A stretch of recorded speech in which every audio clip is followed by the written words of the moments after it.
Good afternoon, everyone. Welcome to HRPP's Research Matters. I'm Erica Salzik, the Department Administrator for UT Southwestern's Human Research Protection Program, and I'll be one of the moderators for today's session. So, as always, we'll go over some housekeeping items real quick. So, if you have any questions for our presenters, please type them in the Q&A. One of the moderators will respond to you during the session, or we can address it at the end of the presentations. This session is being recorded, and you can watch it again right after it's finished by clicking on the Microsoft Teams Live link in the email invitation.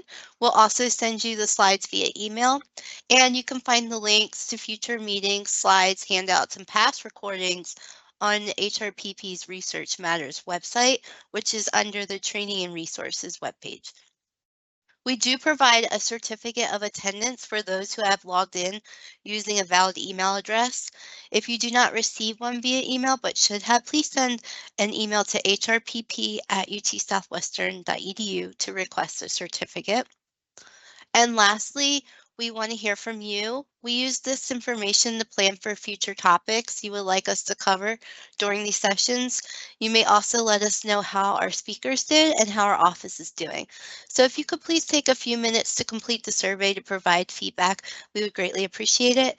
You may access the survey using your phone via the QR code on the screen or your computer by selecting the link, which I will be dropping in the Q&A in just a moment.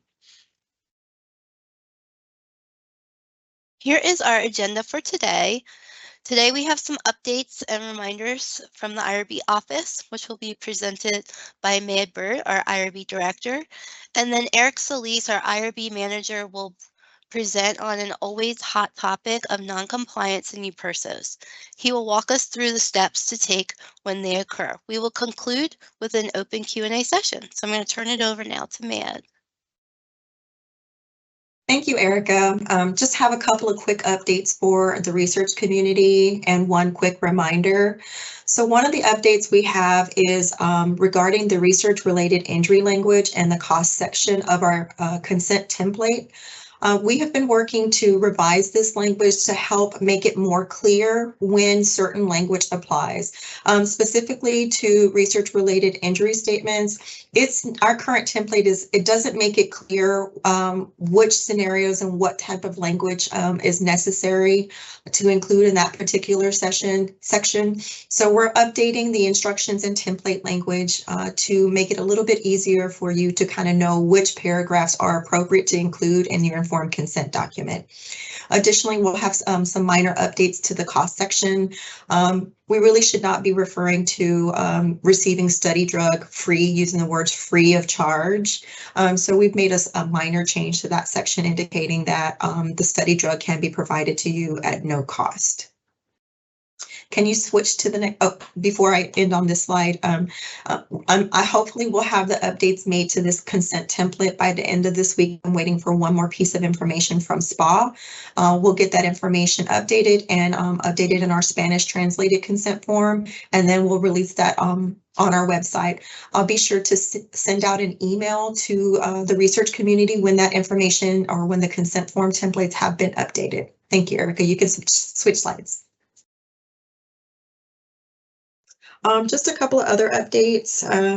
I have one update regarding eIRB. I know this is a really anticipated program that we want implemented as quickly as possible. So we are currently in the process of testing the system and working through some bugs. We don't officially have a launch date at this time. As I mentioned, we're working through some bugs. We're also working through a plan for data migration.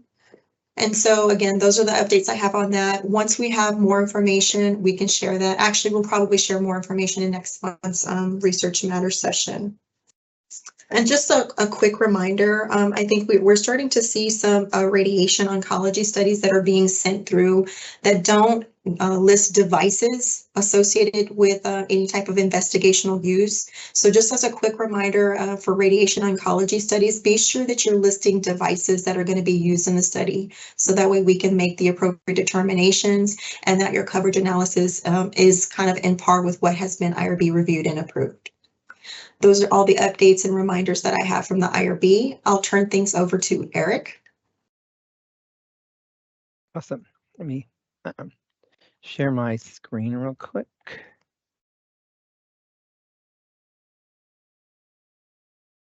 If I can get my cursor to work. Okay, perfect. Awesome. Thank you, Mayed. Good afternoon, everyone. Okay, so if you probably remember this, so last year in August, Mayed Bird and I presented this presentation, UT Southwestern, we have a problem. And the session was, the intention was to discuss steps to take when noncompliance and UPRSOs and UADEs occur. After receiving several different reportable events, we felt it was really important for us to revisit this presentation. So I'll go ahead and start. All right. All right, so this presentation is not going to define noncompliance or UPRSOs because we did present on this before. So again, so an event happens in your study or on your study, and so noncompliance, we're going to start with that. So first of all, you really need to know the IRB's policy on prompt reporting of noncompliance events. We have a really great resource on our policies webpage. That's where all our policies are, obviously, but 9.5 is a really great resource. It's the reportable event guidance that includes noncompliance, the definition, as well as UPRSOs. So it's important that you know the policies on prompt reporting. All right, so noncompliance. So you need to take note what's occurred. So you need to be specific when you're making these notations, because eventually, and through this presentation, you'll see your requirement is to provide this and report this to us. So take note of what's occurred. And so there's important considerations that you need to make, need to have and take as a PI and a research team. So it's important to consider that the important steps, you must always protect your subjects, right? That's the heart of what we do. That's the heart of what we're expecting, and that's what we mandate, protection of subjects.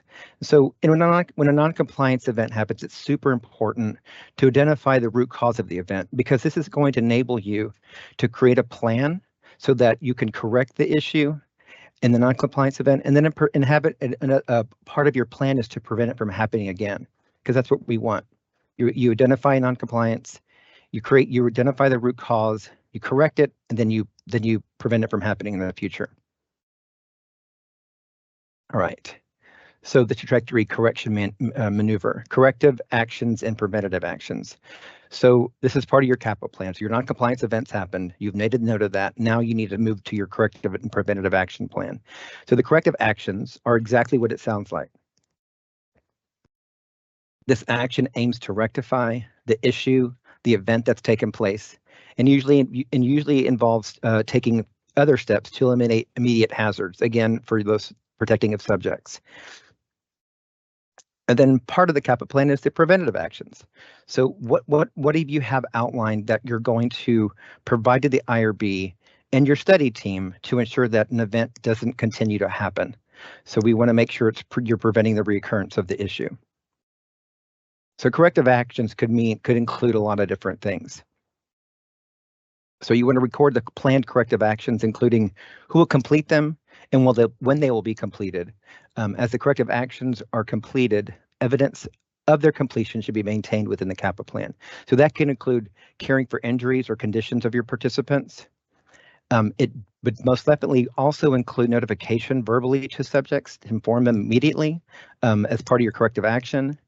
This also could include additional follow-up monitoring of subjects as you determine what's happened with this non-compliance event to correct it. You're going to continue. You may also need to discontinue with some or all of the research, and you'll have to let the IRB know that that's what's part of your corrective action plan.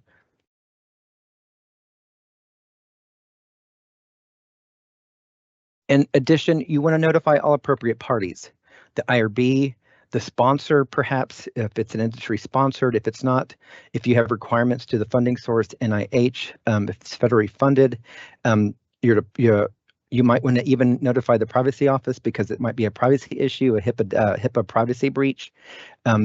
So there's different individuals that you want to make sure you're appropriately notifying. All right, so preventative actions. All right, so again, as I mentioned, the root cause analysis, this is super important because this is how you're going to create your plan on preventing the issue from happening in the future. that's important for you to know. It's also important for the IRB to know, because without the root cause, we the IRB cannot make a final determination on whether your CAPA plan is appropriate. And that might include developing standard operating procedures. So some of you have seen me return REs asking for this type of information after the RE subcommittees reviewed your item or your event. This also potentially could include the creation of checklists for study team members so that this doesn't happen again. This also could at the very least, when a non-compliance event happens, training and retraining is something that's 100% advisable. And that's something that we're going to ask of you. So it's really important that before you submit an RE to us, you've noted the RE, the event, and your CAPA plan includes some or all of these items. Modifying the study. This might require you to submit a modification to your consent form protocol so that, again, this prevents the event from happening in the future. And that last one, reconsenting subjects if you updated the consent form. All right, so let's say your study is relying on an external IRB. Sometimes the external IRB will make a determination that the UT Southwestern IRB does not agree with, or the HRP does not agree with. In this situation, the event the event and recommended determination will be forwarded to our institutional official for additional evaluation. But let's say, external IRB, you have to know who the IRB of record is that's providing regulatory oversight for the study that's occurring here at UT Southwestern. Become acquainted, not just with our policies, but also with the prop reporting policies of non-compliance for the IRB of record, because they may be different from ours. And regardless of whether the event has happened, regardless of whether the external IRB requires prompt reporting of the event or not, you still must report the event to the UT Southwestern IRB. Apologize.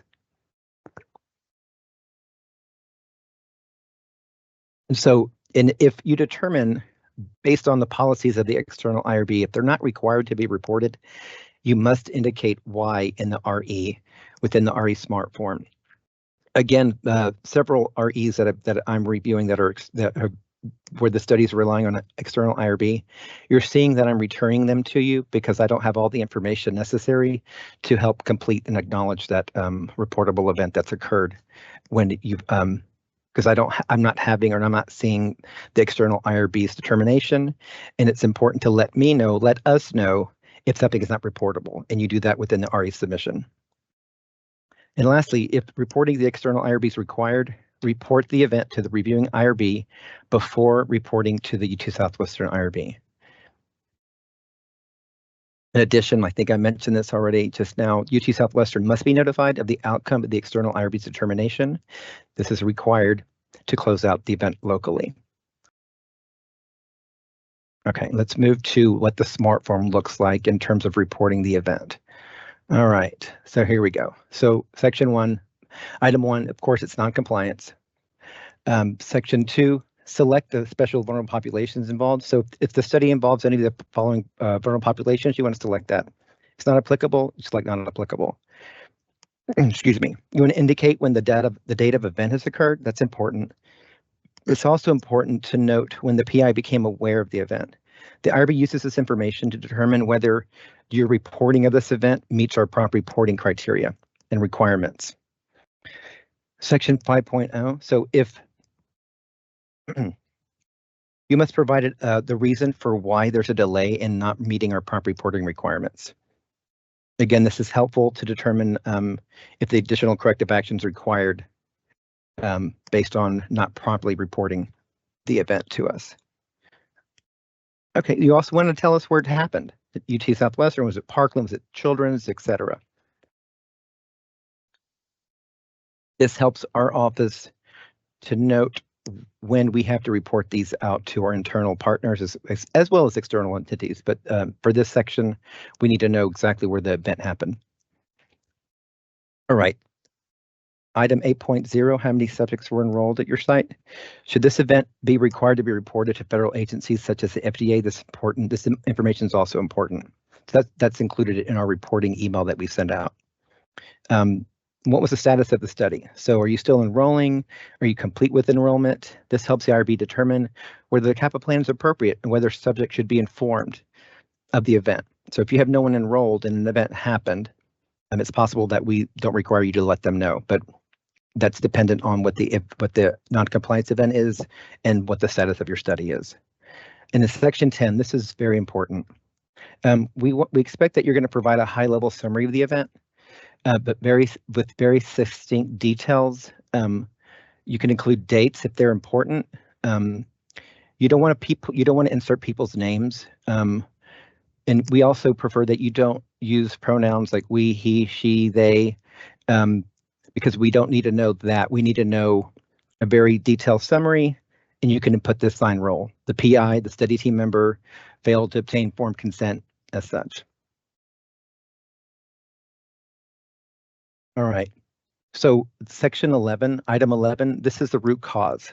This is important, as I mentioned before. This will help determine what caused the event, so this is going to directly correlate to your CAPA plan.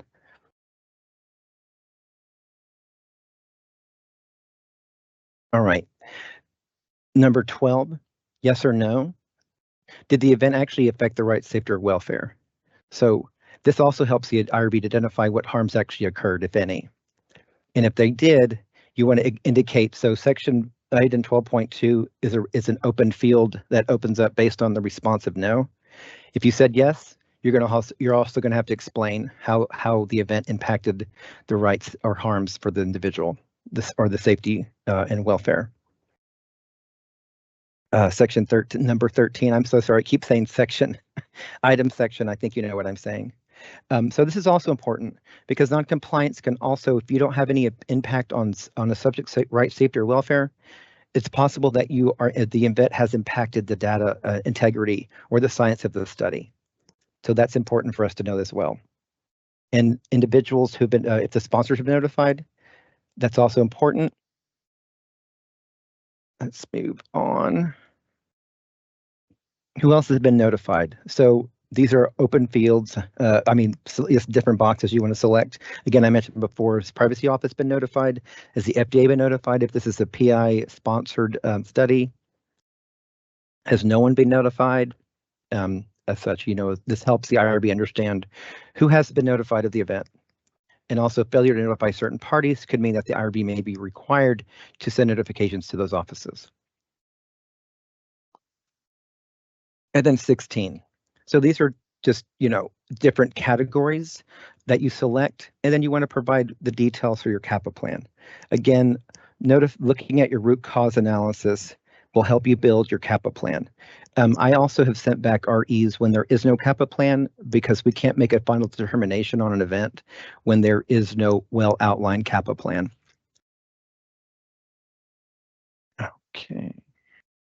Okay, SIRB reporting. So let's say your study, we are the IRB of record, and there are other sites relying on the UT Southwestern IRB. So it's important for the lead PI and research team to understand UT Southwestern's reporting requirements when we are the IRB of record for other sites. In addition, relying sites, those sites, external sites relying on the UT Southwestern IRB, are subject to our policies regarding prompt reporting of non-compliance events. All right, what to document in your regulatory file. So you want to use our deviation tracking log to record events that are happening. This will help, this will help you evaluate whether the event should be promptly reported. And should events rise to the level of a reportable event, record the planned preventative actions in your research records, including who will complete them and when they'll be completed. You also want to note and have evidence of the completion of actions should be maintained in your CAPA plan. And you want to record who's responsible for implementing and assessing and closing the CAPA plan out. And should it be necessary, reassess where the CAPA plan needs to be updated. One thing I also want to indicate that it's important when you have your CAPA plan and you've got retraining. Let's say you create an SOP, you create a checklist that's going to address the root cause of the event. You also want to think about your dissemination plan on how you're going to notify all parties, all study team members of this new SOP, and they're going to also be included with the training. So you're going to have to keep record of all that. All right, so report and resolve. This is kind of a summary of non-compliant. So you're going to report that RE to the UT Southwestern IRB. IRB staff conducts a pre-review. And that basically is myself or Mayed Bird. And if we determine that there's not sufficient information, we're going to return that RE to you for more information. I want to make a note here. There have been recently some REs that have been submitted where I have no idea what the event is. And so it's important that you, again, outline what has happened so that there's no questions, right? So we don't want more work for you or anyone else. So having me return that is going to provide more work for you. So it's best to have that clearly outlined when you submit an RE to us, to the IRB. So we have a subcommittee that reviews REs. So the subcommittee is composed of members from the different committees of the different boards that we have, and they're charged with reviewing REs that are sent to them, and they're charged with making decisions and recommendations to the full board for any items that rise to the level of serious and/or continuing noncompliance. And so they're providing recommendations and decisions based on what's been submitted. Then it goes to the full board for their review. And after their determination, then reporting occurs by our team, our staff. That reporting occurs, and it's a responsibility that we have as outlined in our FWA to report events to our internal as well as our external agencies such as the FDA and the OHRP if it's an NIH-funded study. All right, let's move on to UPERSOs and UADEs. UADEs are unanticipated adverse device effects. Oops. Okay. Similar fashion with noncompliance.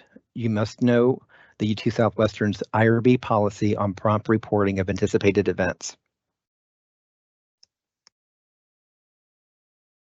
Okay, you're going to take note of what's happened. And so for UPERSOs and UADEs, they're both internal and they can be external. So for internal events, will typically be an adverse event, but can also be new information based on literature. And so in these situations for UPERSO, the PI is responsible still for providing the appropriate participant care and to eliminate immediate hazards to that participant. They're also responsible for evaluating and taking steps to ensure harm does not continue to others. So for external sites as well. So this happens in industry-sponsored studies, multi-site studies, and an unanticipated event occurs at one site. The sponsor then sends out memos to all sites, and hence that's an external event that has impact on our participants. So in that situation, the PI is responsible for reviewing all those incidents and experiences and outcomes that may represent a UPERSO or UADE. The PI is further responsible for determining whether any reviewed incident, again, experience and outcome represents a possible UPERSO or UADE. Additional considerations and appropriate steps, as always, protect your participants and continuing to ensure harm does not continue for a single subject or others.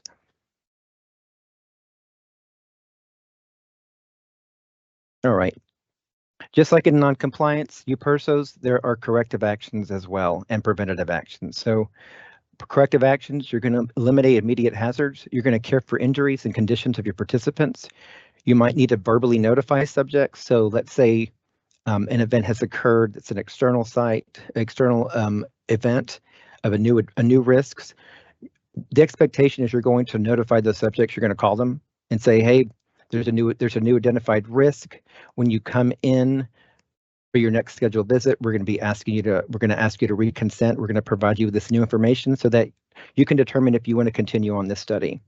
In addition, other corrective actions would involve additional follow-up or monitoring of the event. And this also for UPERSO could also result in discontinuing with some or all of the research activities until that event might be resolved. And then again, notifying appropriate parties of the event. Again, this is a PI-initiated study. You're the PI is the sponsor of the study. You're going to have a responsibility for notifying the FDA, notifying us, and then in any other offices or parties that are required to be notified. The preventative action. So this may include halting the entire study based on the anticipated event that's occurred or events, halting a component of the study, meaning you're going to stop enrollment until this is resolved and you get the clearance from the FDA if it's industry sponsored, or even if it's a PI initiated study, you're going to wait for that approval to move forward. And then submitting follow-up reports as applicable. Preventative actions also may involve contacting institutions involved with the event for recommendations or additional requirements. So your preventative actions may include contacting these other institutions. Let's say your study is the SIRB for multiple sites, and an event has occurred at a relying site that's relying on the UT Southwestern IRB. In this situation, you must be in communication with that site for recommendations or additional requirements. On the flip side of that, if your study is relying on an external IRB, you will also need to be communicating to obtain recommendations or additional requirements from the IRB of record. In addition, this also would require notification of currently enrolled or completed subjects, depending on if the event impacts someone who might be completed. And so when we say completed subjects, we're meaning subjects that have stopped treatment, but they're still in follow-up. Some UPERSOs may impact them. And so it's important for you to get this information from a sponsor if it's an industry multi-center study. Again, immediately having a phone call with your subjects, and then letting them know that there's a possibility of having them reconsent at the next scheduled visit. Other preventative actions would be modifying the protocol and consent form and other pertinent documents. And if you're modifying the consent form or the consent process, you need to have a plan in place to reconsent enrolled participants. Preventative actions may also include increased monitoring by updating procedures, and this could also result in a change to your data safety monitoring plan. Okay, so in the case of UPERSO, reporting to an external IRB. So again, similar fashion like a non-compliance event, you must know the IRB, which provides regulatory oversight at the study here at UT Southwestern. Become acquainted with the prompt reporting of UPERSO and a UADE, those policies at the IRB of record, because they may be different from our policies. Again, regardless of whether the external IRB requires prompt reporting of the event or not, you must report the event to the UT Southwestern IRB. And again, if reporting to the external IRB is not required, in the submission in EIRB, you want to indicate why this is, what's the reason for not, why that reporting is not required from the external IRB to the external IRB, sorry. And again, if reporting to the external IRB is required, report the event to the reviewing IRB prior to reporting to the UT Southwestern IRB. So, you know, I am also reviewing in addition to non-compliance events where your study is relying on an external IRB, the same for UPERSOs. So I return those back when I don't have that final determination from the IRB of record. I sometimes will see that you state, or it'll be stated in the RE summary, that you're waiting on that determination. It's best that you wait on that determination before you submit that RE. All right. So reporting some RE Smart Form. So of course you're going to indicate anticipated problem. Again, you're going to indicate the vulnerable populations. You want to indicate that date that the event occurred and when the PI became aware. And again, if it's not within 5 days, we need to know what happened, what resulted, and why you and the study team or the PI was not made aware of the event within that 5-day period. I'm sorry, if it wasn't reported within that period of time.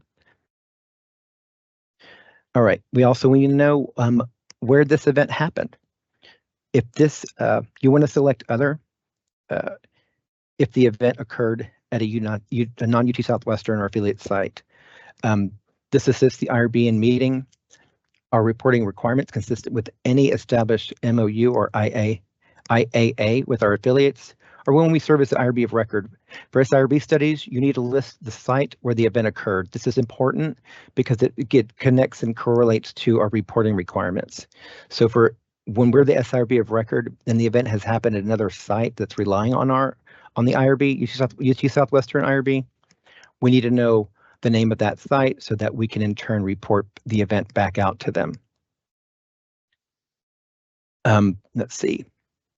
How many subjects have been enrolled? Indicate the total number of subjects enrolled, which is reported to the FDA. As I mentioned in the previous portion of this presentation about noncompliance, this is also important. Also important, indicating the status of the study. No subjects are on treatment. Study enrollment has been temporarily suspended by the sponsor, whatever it is. In section 10, again, describe the anticipated event in detail in a manner that is concise that identifies the actual event. It's also important to indicate what the event was and then the PI's determination of that it was determined to be probably or definitely related to the research. Because if it's not related to the research that's probably or definitely related, it may not meet the criteria for UPERSO.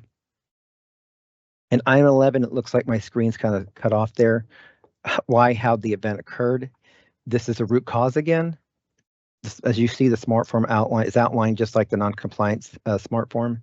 This is where you're going to describe the root cause of the event and note the causality of the event to the approved research and who made this determination.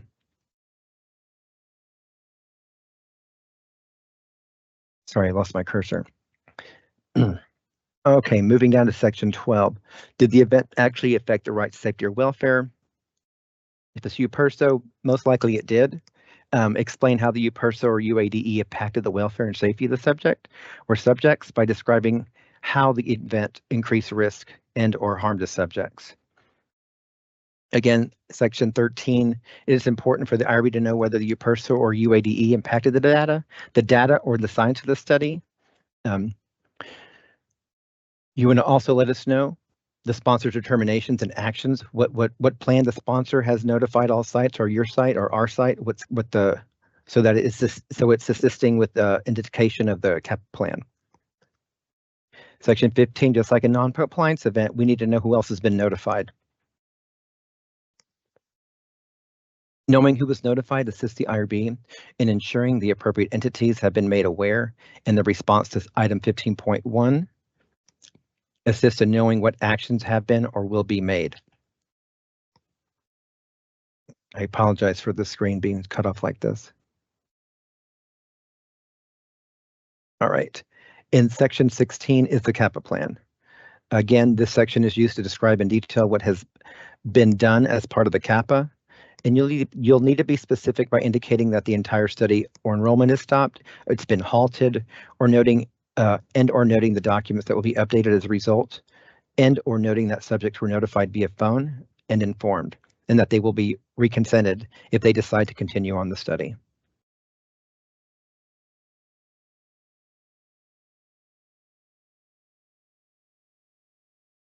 SIRB reporting.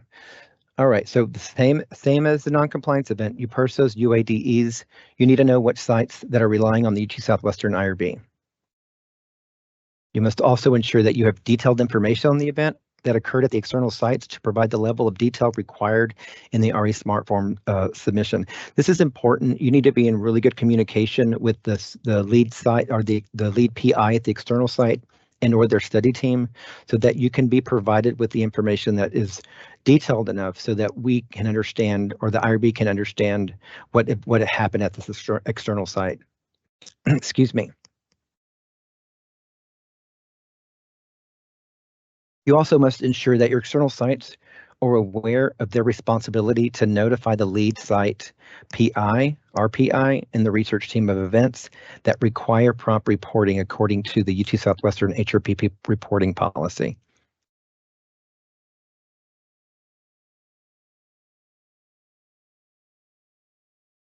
And lastly, you must report applicable events to the UT Southwestern that occurred at other sites relying on the UT Southwestern IRB. All right, documentation in your regulatory file. So you want to record the event. Just like I mentioned in the non-compliance portion of this presentation, you want to use that AE UPERSO tracking log to track and note and document all events that that are an AE or UPERSO. This includes events that may be considered UADEs. That's important because it's going to allow the PI to evaluate whether the event meets the criteria as a reportable event. You're going to record actions taken to eliminate immediate hazard and other actions that are planned as a preventative action in your research records. You also want to include in your regulatory file evidence of completion of actions that should be maintained within the CAPA plan, as well as any participant research record as applicable. And you want to make sure it may be necessary to update the CAPA plan, again, if the IRB requires additional actions to a proposed CAPA plan. So that'd be in manner of the IRB reviews your UPERSO or UADE, and they don't accept your CAPA plan and they require additional actions. Okay. Report and resolve, just like I mentioned in the non-compliance. You're going to submit that UPERSO to the UT Southwestern IRB. The IRB staff conducts a pre-review of that IRB, that event. We might require additional information if not sufficient information was provided. That RE UPERSO is going to be assigned to the subcommittee, potentially right to the full board. If you have a CAPA plan that includes, if there's an unanticipated event and there's a clear CAPA plan where the sponsor or RPI has an updated, they're going to update the consent form or protocol or study documents. Those may, depending on the event, may be routed directly to the IRB. And then after IRB has reviewed the event, they're either going to accept it fully or require changes. And then when that happens, reporting to our, as part of our responsibility is completed internally as well as external, any external parties. I feel like I'm flying through this presentation. I apologize if I'm going too fast. So the summary of this presentation, please be aware of the reporting policies regarding noncompliance in UPERSO and UADEs. Make sure you take note of what's occurred, document that event. You want to eliminate immediate hazards to participants. You want to develop a plan to make sure it's in place to help preventing the issue from occurring in the future. You want to report events according to the reviewing IRB's policies. You always report your events to the UT Southwestern IRB when the UT Southwestern IRB is not the IRB of record. And you also want to ensure that reports are thorough and you want to provide enough information so the IRB does not need to ask for additional information in part of the summary or in terms of the CAPA plan. And then you want to document the event, including the CAPA plan, in your research records.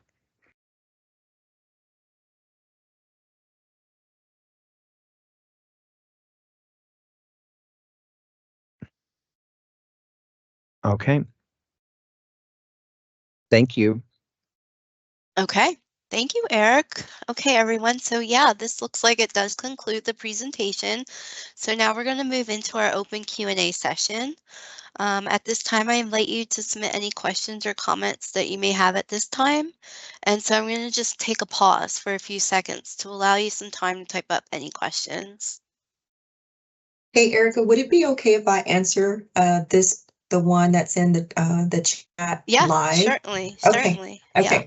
So I'll read it first and then I'll provide a response. So related to one of the earlier questions, if a follow-up report does not change any of the details of the original event, is there another mechanism to submit besides a new RE? If not, and you may have already reviewed, is there a way within the new RE to indicate that this is a follow-up to an earlier event with SmartLogic to minimize the amount of duplicate entry required by the study team? So that's a really good question. So in our current system, we do not have a mechanism to allow for you to submit subsequent information. But I do want to remind you that only the new information should be submitted when it requires the prompt reporting to the IRB. Otherwise, if it's just new information and it doesn't change anything, change the study, we feel that it changes the IRB's determination and it doesn't need to be submitted to the IRB. That's information that can get summarized at the time of continuing review. Thinking ahead, I think that that's a great suggestion. Although we've got a lot of our EIRB system designed at this time, this might be a really good development for another change kind of in the future and down the road. So thank you for that feedback.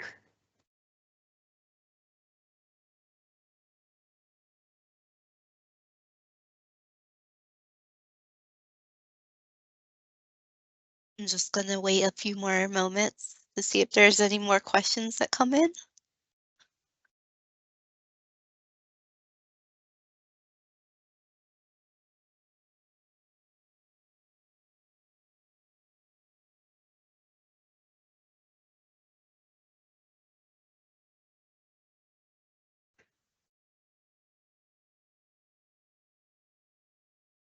And while I do wait to see if anything comes through, I just want to remind you of our survey. If you can just spend a few minutes again to complete the questions, we will use that information to improve the content of these sessions and how we present them. And we will also be able to see what areas we need to work on in the office and what areas we are excelling in. So thanks again for those who do participate in those surveys. I do see we have a question, so I'm going to ask Mayed and or Eric. So it says, could you provide some examples of reportable events that would not be patient specific, but more administrative in nature or regulatory? Let me see if I can try to find an example. Okay, so that would not be patient specific, but more administrative in nature. I'm having a hard time with that one. Yeah. Usually reportable events would be an event that meets definition of the prompt reporting, either through because it meets the definition of non-compliance, or maybe it's an unanticipated problem. We could have a situation maybe where you have lost data, or you've lost your laptop, and there was some study specific information contained on that laptop. That might be one that's, broad, where it doesn't actually result in like an event, or harm in an actual patient, physical harm. That might be another one example. Another one would be where you may have a temperature excursion where you are storing any type of study drugs. So those temperature excursions may allow the drug to drop below a certain temperature, and making the study drug itself not safe to be used in research participants. So those are going to be situations where it's more administrative in nature, regulatory. But if you didn't do anything about it, it could potentially pose a risk to the study integrity or to the safety of the participants. Okay, and Eric, you're good with that one? What's that? The You don't have any additional examples? No, I didn't. I agree with Mayed. Okay. Because yeah, it's more common to see our reportable events that are patient specific. I think there's another question. It says, when I mentioned waiting for determination from the IRB of record before submitting the UT Southwestern IRB, yes. So if we're not the IRB of record and you're relying on a non-UT Southwestern IRB, because we're not the IRB of record, we can't make a determination on an event. That's the responsibility of the IRB of record. So if you submit an RE about an event that's occurred without a determination from the IRB of record, I can't acknowledge it. I need to have some evidence that the IRB of record has provided its final determination. And if you get a response from the IRB of record saying that this is not reportable according to our policies, I think I see that a lot for the WCG IRB events. I still need to know that. And so I know I've seen REs where there's a screenshot uploaded that provides evidence that something was reported or completed, even though there's a notation saying that the WCG doesn't require reporting. So those are just some. I'm not saying blanket that's the case for WCG. I can't speak on their behalf, but that's just something I've been seeing in REs. So I need to have some documentation of proof of some determination. And in the presentation, it did say even if it's not required to be reported, we need to let us know that. Okay. All right. Hopefully that answered their question. Yes. Okay, so the next one is talking about non-interventional observational studies, and they're wanting to know some examples of EUPERSAs. Would it just be if in the course of the questions the participant become agitated and causes a safety issue such as self-harm or need for hospitalization? Mm. Hmm.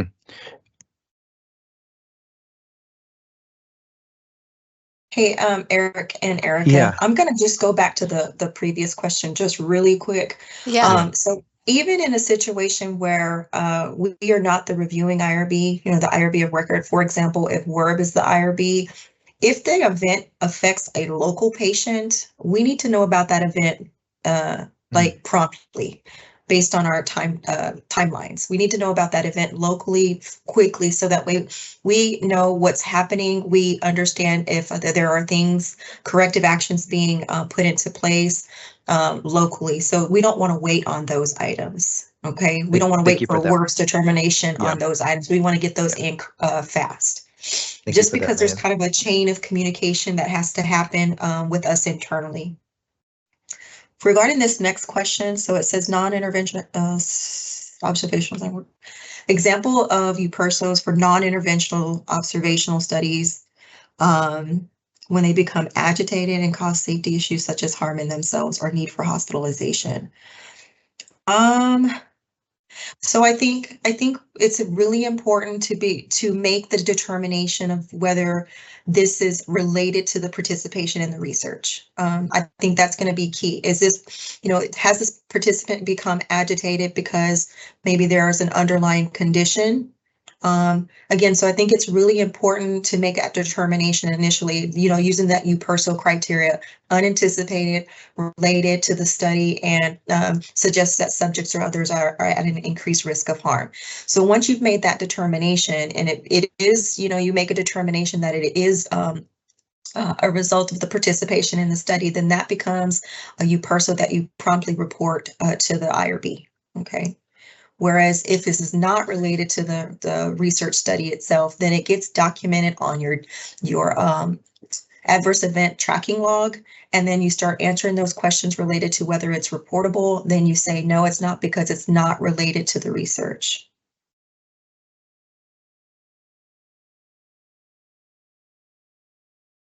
I'll take the next question. Yeah. I'll take it. Okay. So the next question is, what if a deviation was reported to Central IRB but did not meet reporting criteria to UT Southwestern? Do we still report to UT Southwestern? The answer to that question is yes, because although the criteria for prompt reporting to the external IRB may not have required prompt reporting, there may be still institutional policies that we have in place that you would actually need to report that information to UT Southwestern. So that way we can make the appropriate determinations on whether anything else needs to occur locally, or additional corrective and preventative action. So yes, we will need those events locally. And then you can always attach the externals IRB's determination, or maybe even their policy that indicates that certain events do not require prompt reporting to their IRB.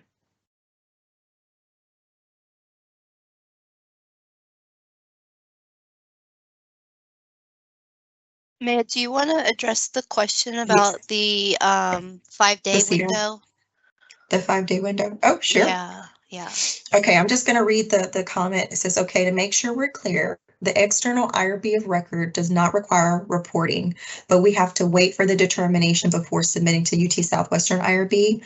What if us waiting makes us late, or does the 5-day clock start after hearing back from the IRB? So the 5-day clock, okay, remember that's on internal events. Okay, so if the event occurs at UT Southwestern, your clock starts when the PI becomes aware of the event. Okay, so if it's here, then you would need to correspond with your the reviewing IRB.